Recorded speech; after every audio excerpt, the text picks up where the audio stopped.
কাজী নজরুল ইসলামের এক পূর্ণ ইচ্ছা, মসজিদের পাশে আমার কবর দিও ভাই, যেন ঘুরে থেকেও মুয়াজ্জিনের আজান শুনতে পাই।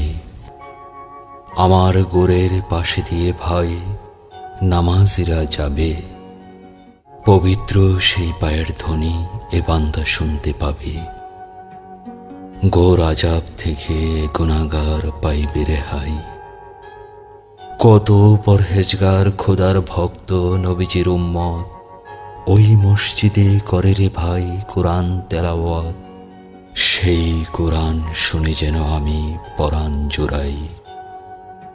কত দরবেশ ফকির রে ভাই মসজিদের আঙিনাতে আল্লাহর নাম জিকির করে লুকিয়ে গভীর রাতে।